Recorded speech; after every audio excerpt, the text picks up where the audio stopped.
Welcome to Managing Your Banking Relationship in a Turbulent Economy.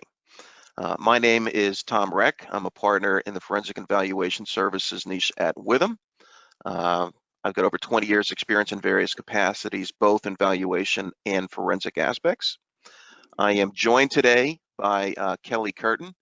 Kelly is a principal at Porzio, Bromberg Newman. She specializes in financial restructuring and bankruptcy arenas and is well respected within the legal community.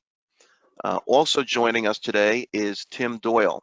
Tim is the Chief Credit Officer for Peapack-Gladstone Bank located in Bedminster. We are hoping that Tim is going to add a unique perspective to today's conversation. So Tim, the pressure is on. And lastly, joining us, we have Ken DeGraw. Ken DeGraw is a partner at Withum, and he heads up the Financial Distress and Recovery Services niche. He has over 30 years experience and is well known to the attorneys in the court system for his work. Our agenda today, Matt, if you want to just head right there, we go. We're going to talk primarily about 6 main areas that an individual facing some financial difficulty may find themselves scratching their heads about a little bit. And then we're going to have a question and answer session at the end. So why don't we go right to the next slide if we could, Matt? Okay. So one of the first things that we're going to want to do, or you're going to want to do, is know when to contact your banker. But before you contact your banker, you're going to need to understand what your goals are. So maybe if we could kick it off with Kelly and Ken, maybe you could touch upon that just briefly. Sure. So, and I think it's important to underscore that the title of this presentation today is Managing Your Relationship with Your Banker. And just like any other relationship, it is a relationship that needs to be nurtured. And I tend to think of my house plants. A bank in a lot of ways can act like a cactus, and you might not need to water it as often, especially when things are going well. But in times like the current economic climate, in light of COVID and the social distancing measures and the market changes and the fact that so many businesses and of all sizes have needed to borrow money to keep their doors open, this is a time where you need to make sure that you're maintaining a relationship with your bank. As an attorney, I will say there are rare instances where you would strategically ignore the bank, and believe it or not, that has its time and place, but more often than not, transparency is critical, and it's the way to go, because bankers, and Tim will back me up on this, bankers hate surprises. They would prefer for you to break the bad news to them early, and oftentimes they're going to find ways to try to help you. Yeah, and I would absolutely piggyback right off of that and say that that relationship requires a transparent, forthcoming conversation of the challenges that you're facing, as well as the opportunities that lie in front of you. If you've got a good business plan, and it's been things that are outside your control that have contributed to whatever the issues may have been that are affecting covenants or whatever else may be going on. The bank's going to understand that because they underwrote you initially based on that business plan, and you just need to be able to articulate how you're going to get back to health. And I know we're going to talk about that a whole lot more in a couple of minutes. Right, perfect. So, Tim, maybe you could talk a little bit about timing considerations. What are some of the things that someone should consider? Sure, be glad to. Maybe I should start off though by saying what I say today, not necessarily the opinion of Peapack-Gladstone Bank, but born out of my experience. So, is that a legal disclaimer, Tim? I do want to say I hope this discussion helps you in communicating with your banker when you have or expect to have financial difficulties, since everything will depend on your working through your problems, and your plan will entirely depend on your unique circumstances. So what we're trying to do is propose some guidance here. Some of the I think one of the things that borrowers may feel is, as the relationship was developed through what often is a sales call, I think in our own defense, even I do this, when somebody comes to the front door as a salesperson, your defenses go up. And as a borrower, the way to cope with that, of course, is to have a list of what you want to have in a financing. You give it to a number of bankers, and the one who comes back with what you want is the one who got the transaction. But I think perhaps in this situation right now, you may find yourself in a position where you feel vulnerable, you've experienced a loss of control, and now you need somebody to listen to your needs and make a response. So I think what hopefully some of the points we raised this morning will help you keep some measure of control and help with a map of what to expect. So as we've mentioned, as Kelly and Ken had mentioned, to be successful, a company needs to present a credible plan which is designed to return the business to sustainable profitability. It should also be able to demonstrate that your company has done everything in its power to generate liquidity from somewhere other than the bank to fund that plan, up to and including implementing any and all available self-help measures, such as reducing expenses. So the question is when to contact your banker. The best time, of course, is before you experience a problem, which impacts your ability to honor the terms of your loans. As I said, your circumstances will be unique to you. So you would want to try and do this before you go out of compliance. The way you do that may be different. Do you have a single bank or do you have multiple banks?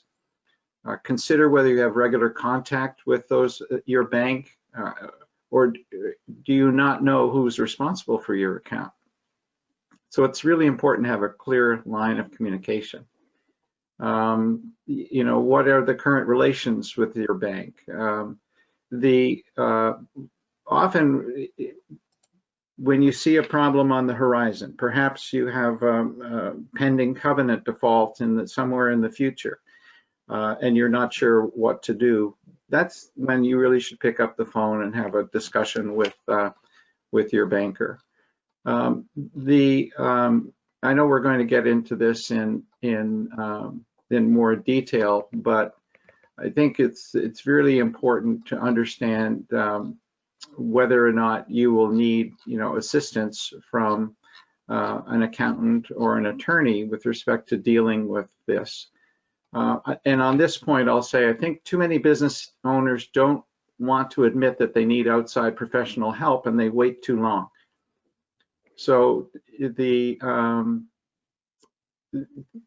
I think that at the right time, early on, the right law firm, the right accountant can help you understand how to work through potential default, to talk about options, because these professionals speak a banker's language. And bankers, while they are a very gregarious group of people, they also have a very structured way of looking at credit and dealing with issues. And so they speak a bit of a different language, and engaging a professional can help you bridge that gap. So talking about professionals, Ken, what are some of the financial informations, what is some of the financial information that someone might be putting together to provide to Tim? It's probably the most important piece of information is going to be a forward-looking cash flow and budget, so that everybody gets some insight into what the expectations are going forward. Mm-hmm. Tim spoke about that credible plan, and I think that's an excellent point. You need to be able to present your financial information in a manner that everybody can understand. And one of the challenges is certainly that a lot of business owners who find themselves in this position aren't necessarily the best financial people, nor do they have a thorough understanding of their finances. Very often they are fantastic salespeople, or they know their product or the production system very well, and that's where they came up through the business. The finances were always left to someone else, or they touched on it lightly, and that presents a huge challenge for the relevant people to get in underneath the hood and understand what's going on there, to be able to present that plan to the bank. Kelly, what do you have to say about the plan that we're talking about here? What insight can you offer? So, and having a plan, I think, is critical. And, something Tim said is you want to speak to the bank as early as possible. The only addition that I would put onto that comment is the bank in ways is your partner. In other situations, they might be an adversary, but generally speaking, the bank's your partner. But you never want to go to your partner with just a problem. You want to go to your partner with some type of solution to that problem. That makes you a good partner. So having a plan and really understanding where the future is of your company is critical. And I think a threshold question that oftentimes when companies come to me, something that we need to figure out, and sometimes we need to figure it out together, is whether this is a business that has a viable go-forward future, whether this is something that can be rehabilitated, or whether this is something that needs to liquidate, whether it's time to close up shop. And that's something that really, without the financial forecast, without understanding the evaluation of your company, without having the financial expertise as a part of the planning stage, that's something that's going to really be missing. So I think it's critical for the business owners to understand the future expectations of their business and to be able to articulate that to the bank. That's a perfect sec. Oh, sorry, go ahead. Tom, may I mean, I just find it a little surprising to hear an attorney say that we're a partner, because one of the very first things that happen in a bank, especially when matters get a little difficult, is I will tell a borrower, I am not your partner, but I will partner with you. Because the goals that we have they intersect, but they are in some ways exclusive of each other. And I was taught many, many years ago that if worse came to worse and I walked into court, the last thing I'll tell the judge is that that borrower is my partner. And I think that it's not it's not that we don't want a partner. I think it's just a distinction. And one of the things that I failed to mention is, in terms of current relations with your bank, perhaps your point of contact right now is a special assets officer or a workout officer. And sometimes that can be a really positive thing, because they certainly have a lot of experience as compared to maybe your relationship manager. They do understand a myriad of structures and options for solving cash flow problems. And the big thing is they're often empowered to act quickly. They don't have the same system that they have to go through to obtain approvals. Of course, you may run into somebody who, rather than being somebody who's working on restructuring your credit, is looking to collect on the credit. And my advice in that case is, if you're dealing with a collector, then immediately obtain legal advice and a good accountant, and allow them to be part of your interfacing with the bank. Perfect. So Kelly, you touched upon future expectations of the business. Matt, could we go to the next slide, please? All right. So there's a number of items listed here. Who wants to pick it up from here? Yeah, I'll run with this a little bit. So this goes to that credible plan that we talked about, or Tim mentioned, and it really involves a deep dive into your business and understanding what happens here. In terms of the kind of costs that you need to start looking at, and there's really three broad buckets. There's discretionary costs, there's fixed costs like rent, and then there's variable costs that are typically driven by the sales volume. You need to look at your staff and your credit, and where the cash flows potentially can come from, whether it's equity, debt, or other. You need to look at the challenges that you're facing, and you need to be honest with yourself. Um, Painting a rosy picture isn't going to benefit anybody at the end of the day here. And probably more important, although it's not a dollar amount other than salary, unfortunately, most businesses that are experiencing challenges, it's a management issue. And they probably don't have the right people in the right seat in the bus. And they need to take a hard look at that. They're particularly on the small and mid-sized businesses, they tend to be family owned. You're bringing in additional family members, and they may just not be the right people to drive the business forward and to buy into the vision that needs to happen and do the hard work that's going to need to occur over the ensuing months and possibly years to get back to profitability. You certainly need to look at your product mix. You certainly need to look at your service offerings.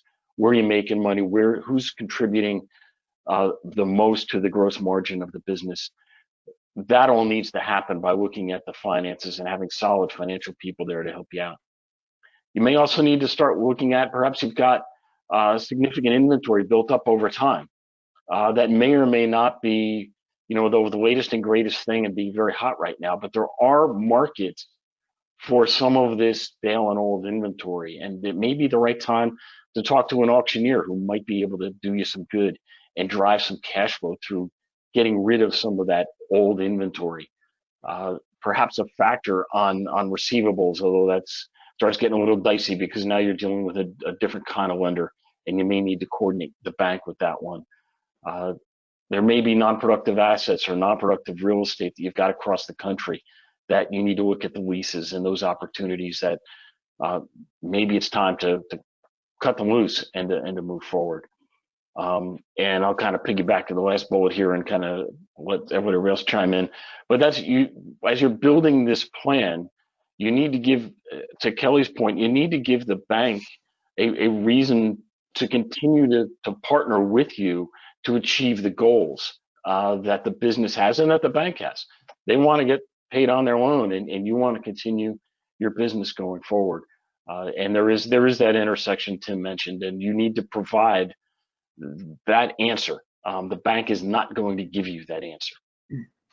And Tim, what are some of the challenges that you see businesses facing? I mean, right now, obviously, it's a COVID economy, for lack of a better way of putting it. But are there other challenges that folks see? Do they need to reinvest back into their business, that sort of thing? Could you touch upon that?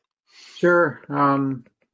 You talk about this is a COVID economy, and I think one of the things to consider in your planning is exactly how is your business going to emerge? We hear it on the news all the time, and we read about the different models about recovery.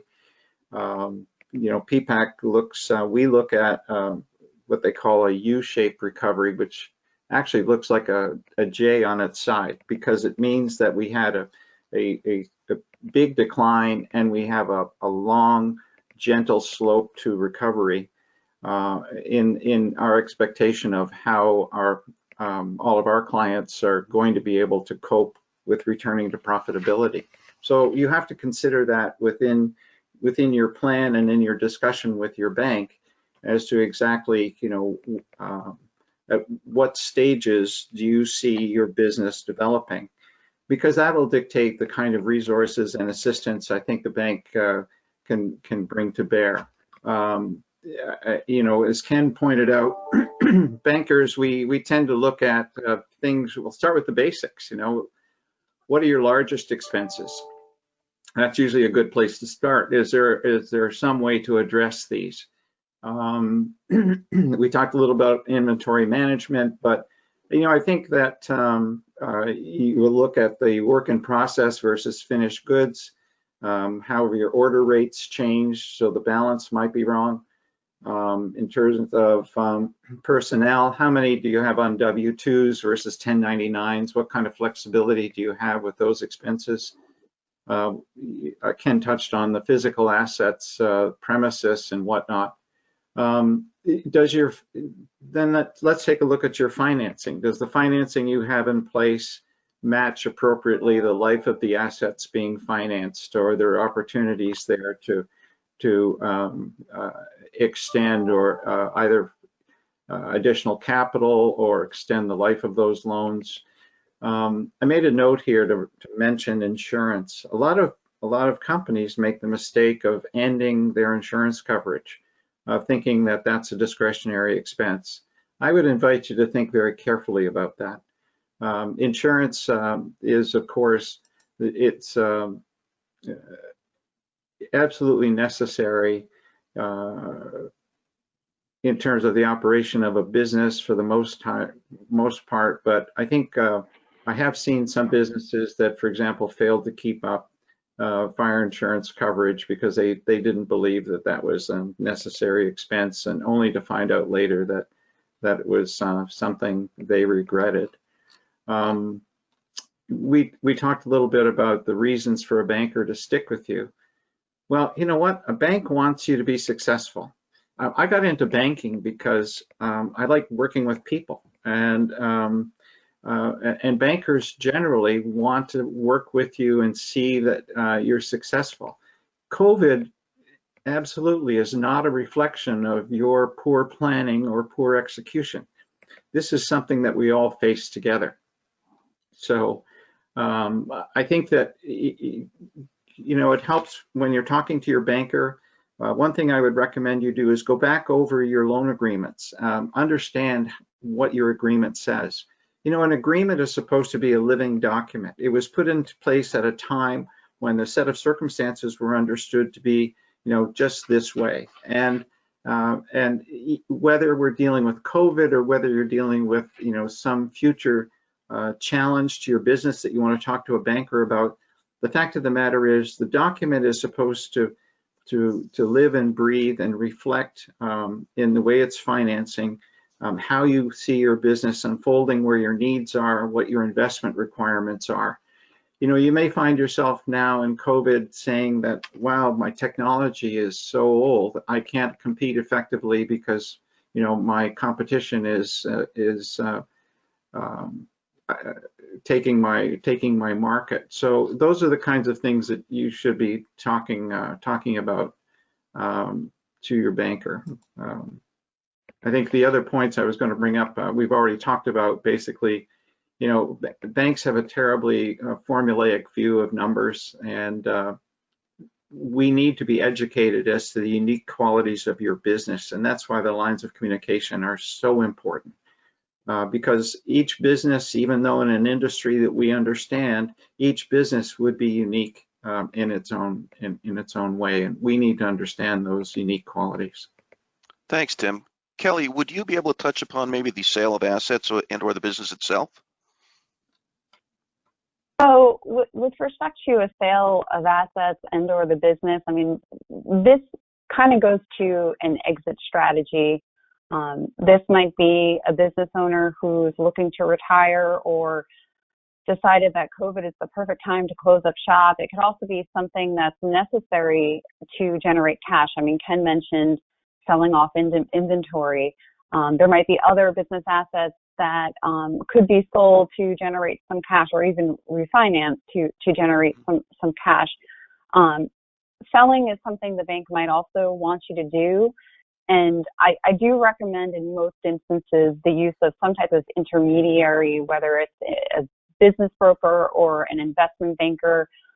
They'll be really the most qualified to run a sale process. I mean, it takes time, especially if you're looking to sell an entire business, anywhere from 6 to 9 months, I would say, on average. And the fees can be expensive for someone in that position, but it's definitely the best way to.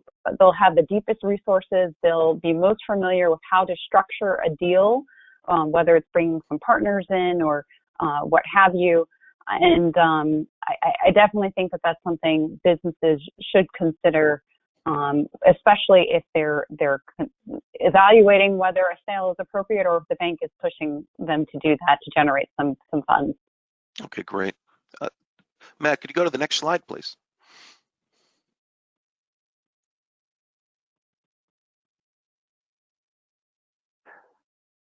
So here Next we're slide. trying to get a, Next slide.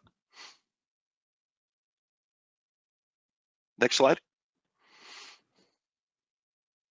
Oh, okay, you're on it. I'm sorry. You did it. I didn't see you. I apologize. Tim, so analyzing your business, what does the bank do to look at a business in times like these? Well, in times like these, the very first thing that the first words out of my mouth are always, what's the burn rate? So what is the cash that's being generated and how much cash leaves the door? To understand if there is a reserve of cash and it's being depleted over time, what's the tipping point for the client?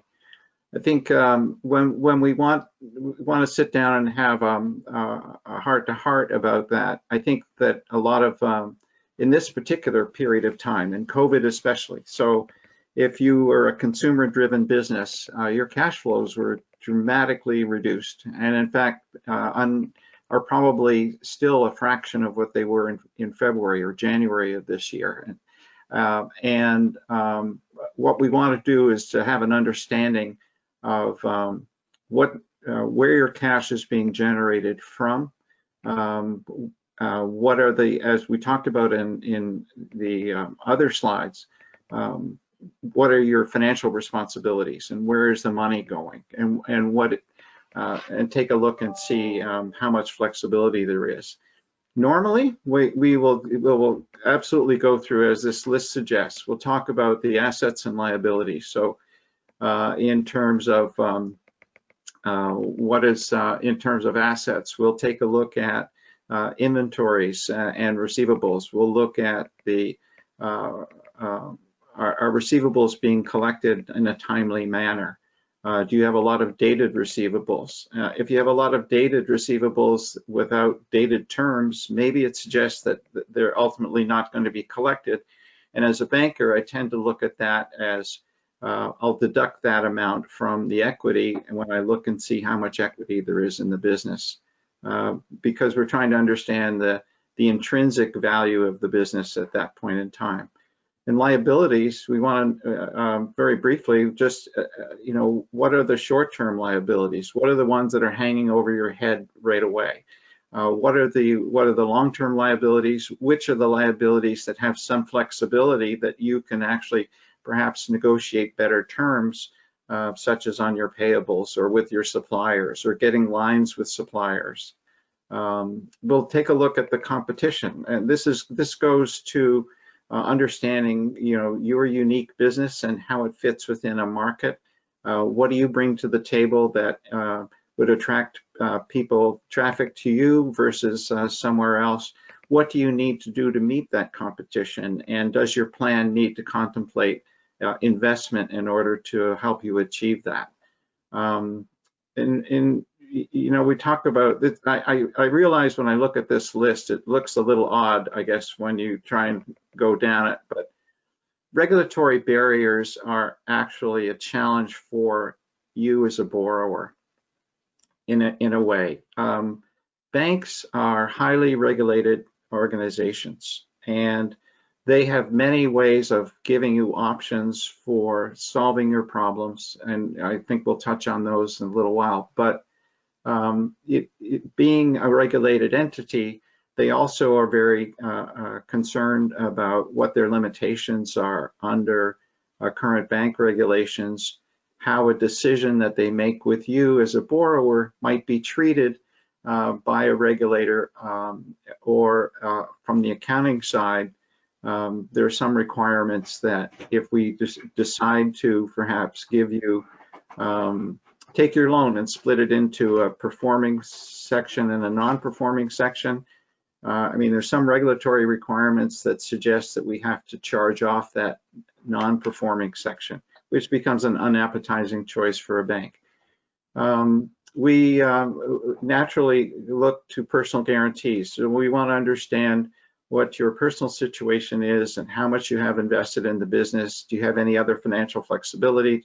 Do you have any other assets that you can bring in to support this? Of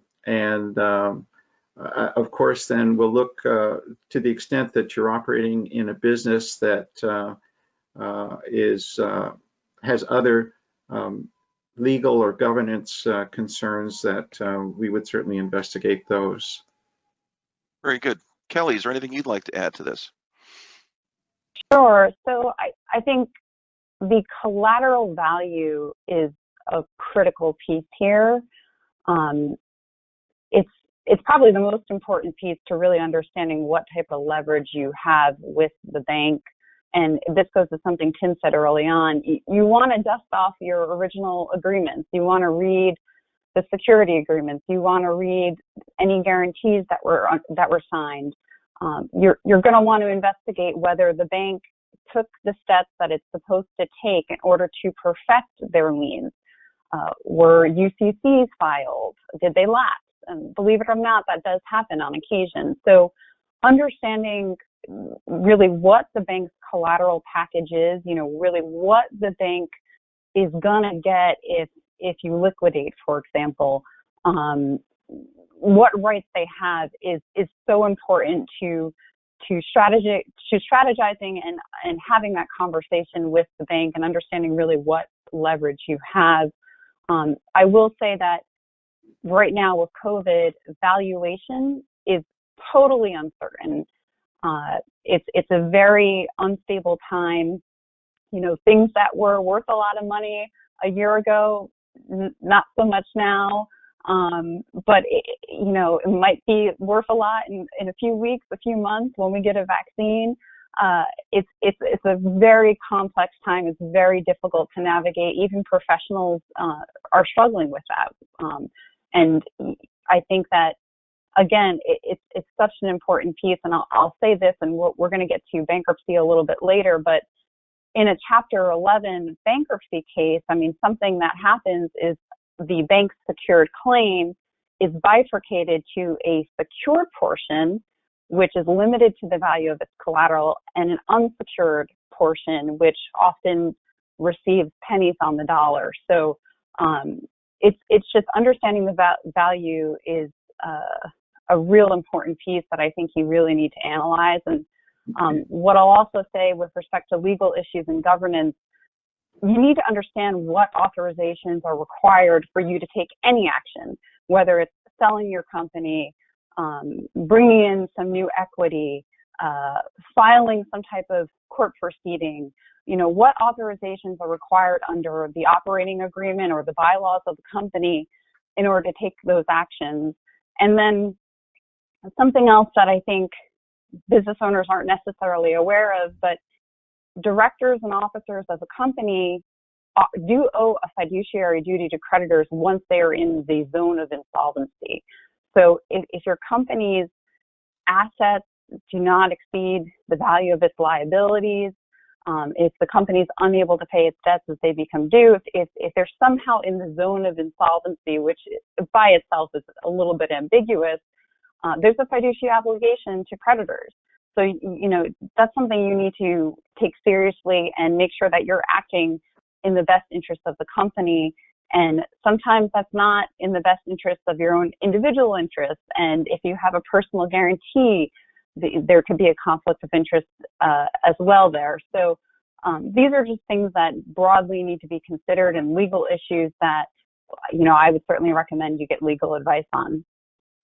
Thank you. Ken, do you have anything to add to this slide? I'll just throw a couple more things out there. I think that was pretty well covered at this point. On the assets and liabilities side, on the asset side of things, you need to be considering the assets that aren't necessarily even on your books, the intangibles, and what those values might look like, because that does come into play here. And it's not going to be immediately evident. You're going to need to talk to some valuation folks. Maybe, Tom, I know that's your world. Maybe you can even chime in on that in a minute. On the liability side, you need to consider your contingent liabilities. Maybe there's some potential lawsuits out there, environmental issues, anything that could conceivably pop up. You need to consider the possibility that there could come a point where you are liable for X, and that needs to get factored in here as well. And the final thing I'll throw out there is that we're kind of talking rear view here a little bit in terms of looking and analyzing your business and how you've gotten to this point.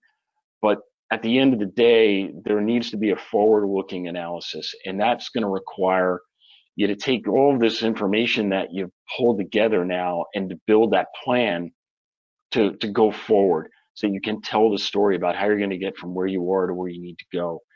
Part of that's going to require a look at capital expenditures. Tim mentioned your competitors and what the competitive advantage may be of one company versus another. And you may need to reinvest in your business in order to achieve that next competitive advantage. So as much as you're looking at where you are and where you've been, you also need to be thinking about what you need to get to and what it's going to take to get there. Yeah, that's very interesting. And Tim, you were talking earlier about businesses that were having difficulty competing against against the competition. And when we're looking at a COVID world, we're starting to see, or I'm starting to see, some businesses already turn around. So that's encouraging. So if you had asked me to do evaluation back in March and April on some businesses, the outlook at that point, the revenue coming in was greatly diminished. The fixed expenses remained largely where they were. Folks were scrambling in some cases for either EIDL or PPP loans, et cetera. But Ken, to your point, those intangible assets, we are seeing some businesses, as I said, turn around. So realizing that the value of a business is in its future cash flow, we really do need to take a look at the business and try and understand what's happening, not just within the business, but within the overall economy, the industry, et cetera. So thank you for that. Matt, could we go to the next slide? Thank you. What to provide to the bank? Who wants to take us away on this one? Is this going to be you, Tim, or is this going to be you, Yeah, Ken? I'll just start and be very brief on this. Again, here I would stress the importance of professional help because they speak a banker's language, and advisors can help you prepare data in a manner that banks are used to seeing, and they can join you in those discussions. And sometimes, especially when there's a high degree of emotion around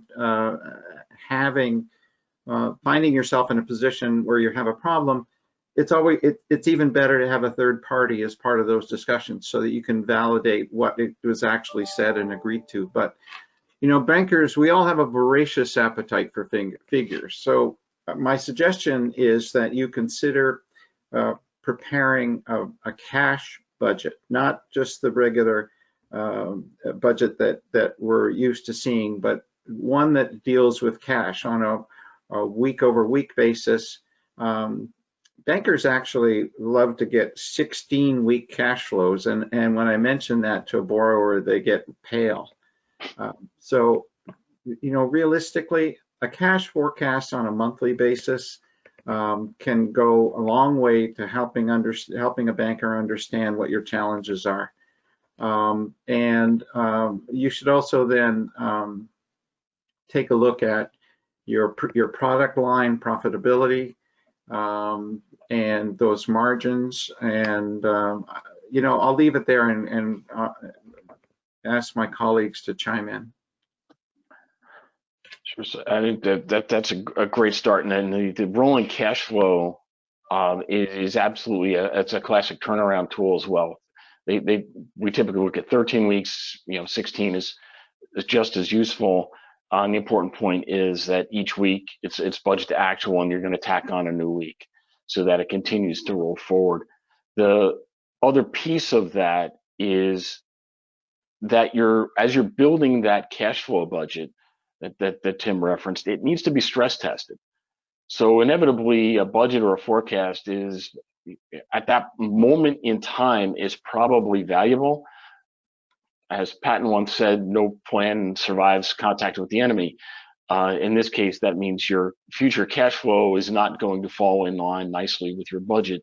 And you need to consider what are the steps you're going to take if and when cash flow does not materialize as expected. Does that mean further expense cuts, staffing issues, pull back on management? What is that going to mean? And you need to think that through. One of the other things I'd throw out there, and this is really kind of gets to something Kelly was mentioning before in terms of the status of the collateral is, in a worst case scenario, and you need to liquidate the business, you need to consider what the liquidation value of the business is as well. So as much as you're looking at a go forward 16-week analysis of where you're going to get to, that's the positive. That's, we're going to survive, we're going to move forward. The alternative, though, is what happens if everything goes bad and we need to liquidate? What's the value of what we have? What are we likely to get in that what'll be somewhat of a controlled fire sale? That will play heavy into your conversations with your financial advisors and your legal advisors into what steps you're going to need to take and where those trigger points are. Because you've got to have that plan. You've got to know when to say when and when to pull the proverbial plug. So Ken, to that point, I would assume there's other costs that folks may need to consider too, especially if there's machinery involved, such as the cost of not only selling an asset, but getting it out of the facility and the like. How granular do you have to get when you get involved in some of these matters? It's really a case-by-case basis on how granular you need to get. Some businesses have the tools and the infrastructure, financial infrastructure, to be able to drill down that deep. Others may be still using QuickBooks, for better or worse, and the ability to really dive down, in a manufacturing environment, to do the cost accounting analysis, and to truly understand it all the way down to the unit level. It's just not going to happen. So you've got to look at the tools that you've got in front of you. Although you bring up a great point, Tom, in that a manufacturing environment, and it gets to that competitive advantage again. The infrastructure you've got in tooling and equipment, it may be dated and it may need to be updated, and needs to be a new investment in that machinery and equipment in order to take the next step. You need to be thinking about that kind of stuff. Right. Kelly, anything to add on this slide?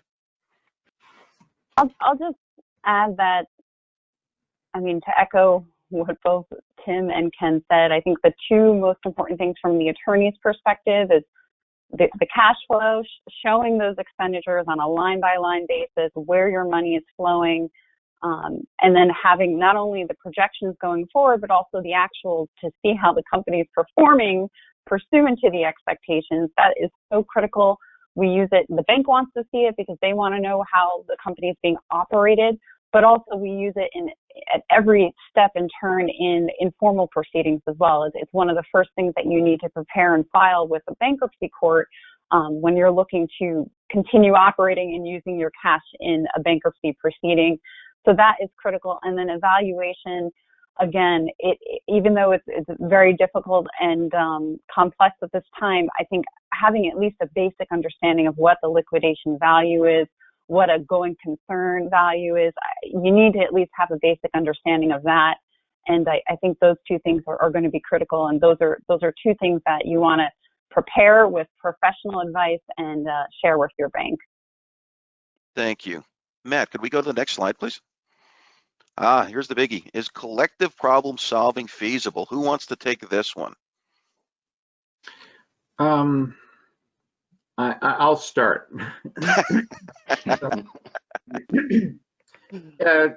First of all, collective problem solving certainly is feasible, and banks will provide a number of different solutions. I think the most typical that most borrowers are familiar with are amendments to loan agreements.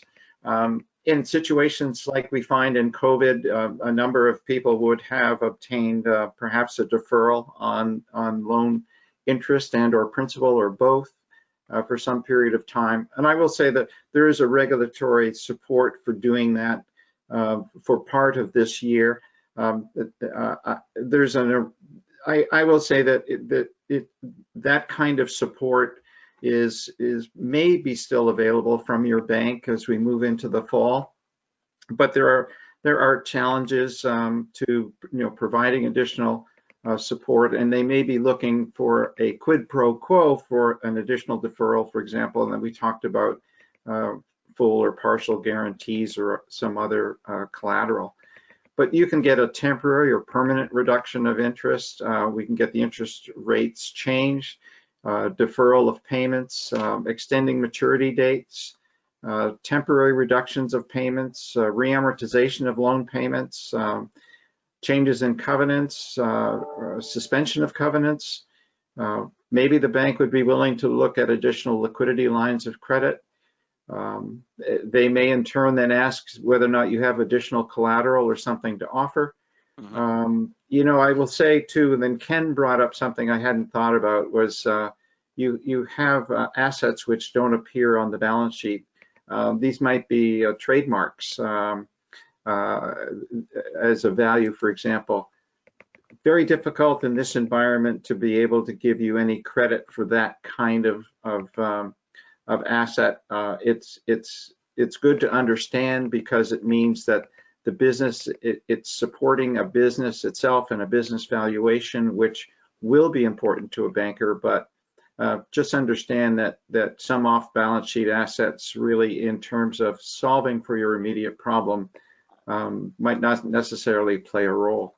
I think that we would look, if you have over advances on inventory, sometimes it's easy to work out a plan. Well, I should say easy. My banker friends won't say easy, but to work out a plan to step down that over advance over a period of time, for example. You know, and sometimes a bank, I've seen it done occasionally, will match an equity infusion with, you know, a like amount of debt or a multiple amount of debt in return for that. So now you've done all this and you've got a plan, but my other recommendation, and which I know we're not jumping to the next slide yet, but we will, is that you should also consider a plan B. Look at there, you might be dealing with a bank that has lender fatigue, so to speak. Your level of communication is poor. Your counselors, your lawyers and accountant aren't making any headway. So I do encourage you to consider, you know, your own best interests and to think through what you would need to do. You know, should the bank not be the partner that you're expecting. Okay. So we'll get into that in a few minutes. Okay, Kelly, Ken, anything to add? Well, Go ahead, go ahead again. So I don't really have a whole lot to add here. I think Tim covered it really well. And you know, the plan B, the stress test, where do those interests divide? What are you going to do if things don't work out? It becomes really challenging for a business owner, particularly a family-owned business, who, you know, the business is a second child to them for all intent and purposes. You know, if they grew up in the business, they've run the business, their parents had the business. It becomes some really gut-wrenching decisions may need to be made here, but it is a possibility that needs to be considered. And you know, in terms of hurdles, it's just the cooperation and transparency. You know, those are the things that you need to have in place. Having that team in place to be able to guide you. That's really about it. Maybe before we leave this, Tom, just to mention SBA. In June, the SBA rolled out the Economic Injury Disaster Loan Program. And this is a program designed to provide economic relief to businesses currently experiencing a temporary loss of revenue due to COVID. And the proceeds from this assistance can be used to cover things like working capital, operating expenses, healthcare benefits, rent, utilities, and fixed debt payments. So if you're an SBA borrower, I would encourage you to get in touch with your SBA banker. Oh, good point. Very good. All right, Matt, I think next and last slide. All right, so what happens if interests diverge? Tim, we're going to throw it over to you to lead us off. Oh, sure, the dynamite. That's why I threw it off to you. So when interests diverge, first of all, understand that, you know, I think that bankers do want to help, and they do want to see about giving you the support that you require. But there may come a point in time where you are not getting along. You can't come to an agreement. The bank will issue something called a reservation of rights letter. It's a notice, actually, that an event of default has occurred under your agreement. Usually that letter will indicate some period of time for you to correct the issue, and that absent the correction of that issue, now, reservation of rights letters that I'm thinking of are really for probably in the case of a lack of a payment. Banks may issue them if you don't meet a covenant, but they often have the most meaning when there's a lack of payment. That can mean that they would have a right to accelerate your debt. And in doing so, that may trigger the ability to foreclose on your assets or to seek judgments, certainly personal judgments against guarantors. These are the kinds of situations that will arise when interests diverge. So I'll turn it over to my colleagues now. Kelly, why don't you pick up from there if you would?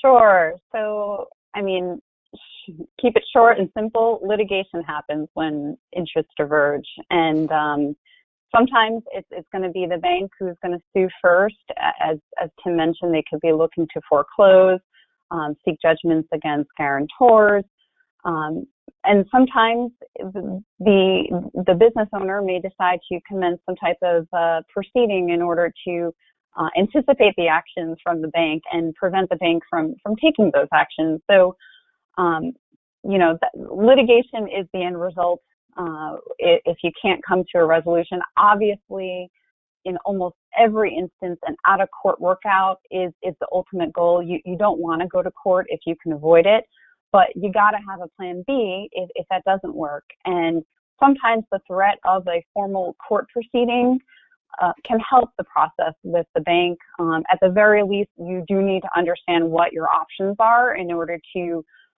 you know, make the important decisions you're going to need to make as a business owner. So just to kind of highlight a few of those options, these are things that I think each of our panelists are familiar with, but an assignment for the benefit of creditors, that is a state court proceeding.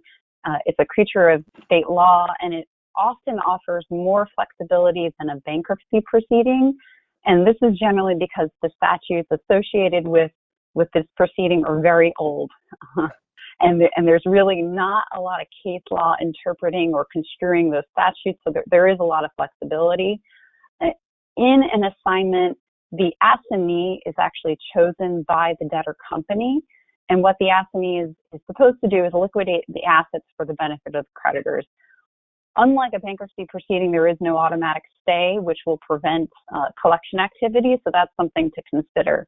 But overall, it is a less expensive option. It's a way to sell your company, to liquidate your company. You know, sometimes the sale is to an insider. That is an option that businesses that are confronted with potential litigation may consider.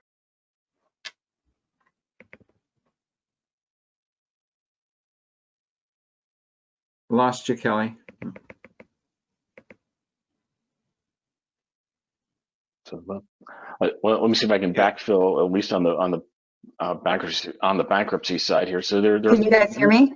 Oh, you're back. Yep, you're back. Good. Yes, got it. My telephone just disconnected there.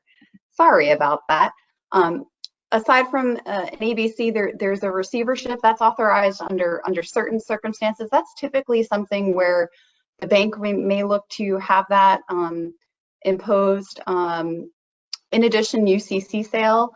And there's not many requirements for an Article 9 sale, aside from notice to interested parties and conducting the sale in a commercially reasonable manner. And again, this might be a fast way to effect a sale, something that the bank might want and something that the company may want. And then the two big options that we see a lot of the time, and certainly in my practice, it's the bulk of what I do, Chapter 11 reorganization and Chapter 7 liquidation. The difference between the two, obviously, one is a liquidation and one is a reorganization. In a Chapter 7 bankruptcy, you do get the benefit of a stay. There is a trustee that's appointed to oversee the assets. The company is no longer in control. In a Chapter 11, the goal there is rehabilitation, and ultimately you're looking to confirm a plan that's going to contemplate future payment structures to your creditors. So as I mentioned earlier, this is where valuation can become super important, because the bank's claim is divided to a secured portion, which is the value of the collateral, and an unsecured portion. And there's many benefits of a Chapter 11 proceeding, automatic stay being one of them. Oftentimes you can reduce and potentially even eliminate monthly payments to a bank in a Chapter 11 proceeding. And again, the end goal is to come up with a plan that has to be feasible. It has to be something that the company can prove and financially support going forward, but it's something that should allow the company to succeed in the future and make payments that are more reasonable. So those are the most typical options you see when interests diverge. And Ken, finally, we're almost out of time. Could you hop on there as well, please? Sure. I mean, I think Kelly covered it well. There is one new bankruptcy option out there called it's a Chapter 11 subchapter 5, which does allow for a business with less than $7.5 million of debt, at least currently, to reorganize and retain equity in their business. So, and it's on an accelerated program. I say it's a topic for another day, but it's another tool in the tool chest, and I think that's we've pretty much covered the gamut of what could possibly happen. Hopefully, we never get to this point. I guess the other thing I could throw out in the last 30 seconds here is that a lot of, and maybe Tim's better to comment on it, but a lot of times the banks will ask for a CRO to be appointed. That typically will happen when the bank feels it's there's some jeopardy there, and they're looking for someone to oversee what's going on here. Yeah. Yeah, Tim, maybe you could just, in closing us out, could you touch upon the bank's relationship, if you will, with folks when they are facing difficulty and they do go ahead and they hire folks like Kelly and Ken? Is there animosity there, for lack of a better word, or is that something that's kind of part and parcel of the business and you expect it? No, actually, I encourage that. As banker, all of us bankers are wired to help, but sometimes we can't help you in the way that you really need help. And we also rely on the professionals that you engage, to help us understand better what your business, because they speak our language. I think that you'll find also that if you do engage professional assistance, sometimes that you'll end up with a fresh discussion with a bank, especially if that discussion's been getting stale and you've been getting frustrated. No, we absolutely welcome that. And, as Ken has said, some of the options are for a bank to put in a professional, but that's a discussion for another day. I just wanted to say thank you to everybody for participating today, and hope they found this helpful. Yes, and on behalf of Withum, Tim, I'd like to thank you very much for taking time out of your day.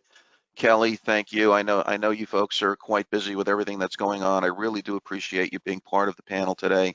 The slide that everyone is looking at now, your email addresses are listed. So please, if anyone has any questions, do not hesitate to reach out to any one of us. And with that said, I'd like to thank everyone for participating today. And to all our attendees, have a great day, stay safe and stay healthy. Thank you. Thank you. Thanks. Thank you. Bye.